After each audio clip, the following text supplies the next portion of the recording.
बेटा आज तुझे नए कपड़े दिलाऊंगा। अरे ये खटारा साइकिल कहाँ लगा रहे हो तुम? मैडम यही खड़ी कर रहा था, वो बाहर है। यहाँ क्यों लगा रहे हो? इतना बड़ा घर है मेरा और इतने बड़े घर के सामने तुम ये खटारा साइकिल लगाओगे तो मेरे घर की शो खराब होगी और मैं ये बिल्कुल भी नहीं चाहती। चुपचाप बाहर लगा कर आओ इसे। और ये लड़की कौन है?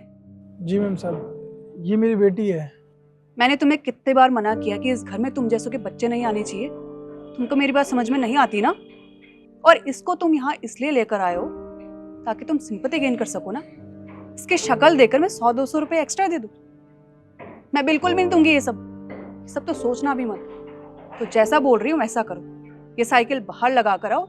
मैम साहब रखने दीजिए ना साइकिल यहाँ पर, पापा बहुत मेहनत से लाए हैं, ये साइकिल चोरी हो जाएगी। तुम लोगों की मेहनत का अचार डालना है मैंने? इतनी छोटी सी है ये और कैसी जुबान चल रही है इसकी। नहीं मैम साहब, वो काम के बाद मैं उसको नए कपड़े दिलाने वाला हूँ, इसलिए साथ लेके आया था। घर दूर है तो बार बार जाके नहीं आ सकता था। तुम्हारा घर दूर हो या पास हो इससे मुझे कोई लेना देना नहीं है।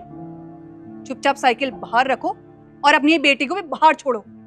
और यहाँ पेंट करने के लिए आए हो ना तुम, तो चुपचाप पेंट करो। और अगर बिल्कुल भी गलती हुई ना पेंट करने में तो तुम्हारे पैसे काट लूंगी मैं। ध्यान रखना इस बात का। अब शक्ल क्या देख रही हो मेरी? बाहर ले जाओ इसको।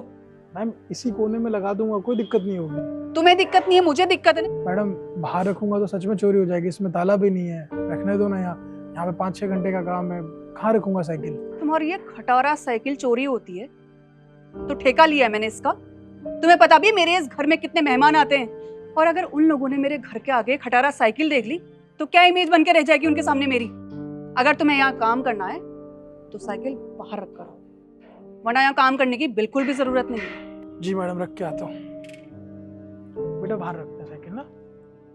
बेटा मैं अंदर काम करने जा रहा हूँ, साइकिल का ध्यान रखना और अपना ध्यान रखना। रख लेगी? ठीक है पापा मैं रख लूंगी। मेरा शाबाश बेटा, ध्यान रखना ठीक है। मैं थोड़ी देर में आता हूँ काम करके।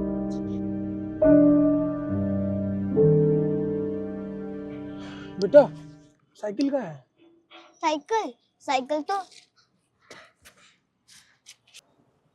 पापा साइकिल कौन लेके गया? बेटा लगता है साइकिल चोरी हो गई। पापा मैं सो गई थी ना, इसलिए कोई साइकिल लेके चला गया, मुझे पता नहीं चला। पापा प्लीज मुझे माफ कर दो, मेरी वजह से चोरी होगी ना पापा प्लीज। कोई बात नहीं बेटा, चल ढूंढते हैं, आसपास ही होगी, आजा।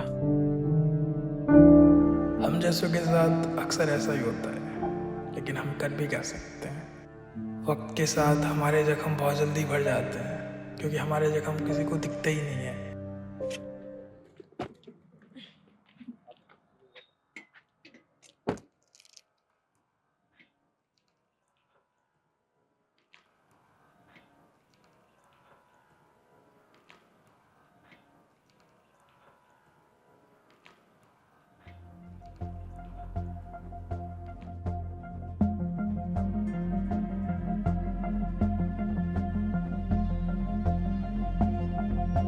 ये गाड़ी, ओह शिट, मेरी गाड़ी कहाँ चली गई?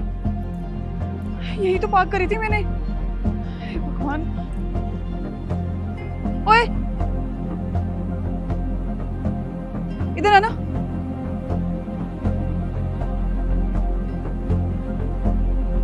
हाँ मैम साहब। नहीं गाड़ी देखी मेरी, यहीं पे पार्क करी थी मैंने। नहीं मैंने आपकी गाड़ी नहीं देखी। नहीं देखी? तेरे ठेले के सामने खड़ी करके गई थी मैं। तुझे ध्यान रखना चाहिए था ना। पता भी है तुझे कितनी महंगी गाड़ी थी मेरी। हाँ मुझे नहीं पता चला आपकी गाड़ी कहाँ गई। एक मिनट, तू तो वही है ना जो हमारे घर पे पेंट करने के लिए आया था? अच्छा तो तू ये बदला ले रहा है। जैसे लोगों को ना बहुत अच्छे से जानती हूँ मैं। चुपचाप बता दे मेरी गाड़ी कहाँ है। मैडम मैं कौन होता हूँ बदला लेने वाला? जब मेरी साइकिल चोरी हुई थी तब मैंने आपसे पूछा भी था, आपने क्या बोला? अगर तेरी साइकिल चोरी होती है या हुई है तो उससे मेरा क्या लेना देना? तुम्हारी ये खटारा साइकिल चोरी होती है, इससे मुझे कोई लेना देना नहीं है। गलती आपकी नहीं मैम साहब, वो कहते हैं ना जैसी करनी वैसी भरनी। हम जैसा करते हैं हमारे साथ वैसा ही होता है। आज आपके साथ भी वैसा ही हुआ है। मैम साहब हमें हमेशा दूसरों की मदद करनी चाहिए। पता है क्यों? क्योंकि ये दुनिया गोल है। हम दूसरों की मदद करेंगे तो हमारी भी मदद होगी। लेकिन आप जैसे बड़े लोग ये सोचते ही नहीं। आपको लगता है कि हम दूसरों की मदद क्यों करें, हमारा क्या फ़ायदा है। आप हमेशा अपना फ़ायदा देखते हैं, और आज देख लो आपके साथ क्या हुआ। अगर आप दूसरों की मजबूरी समझेंगे तो लोग आपकी मजबूरी समझेंगे, लेकिन आपको मजबूरी समझना ही नहीं चाहते।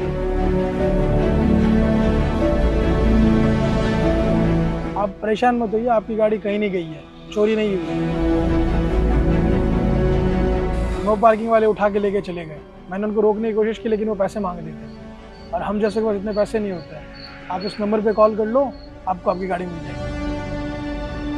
आपको एक सबक मिला है, और कभी भी जैसा व्यवहार आपने मेरे साथ किया था वैसा किसी और के साथ मत करना। धन्यवाद।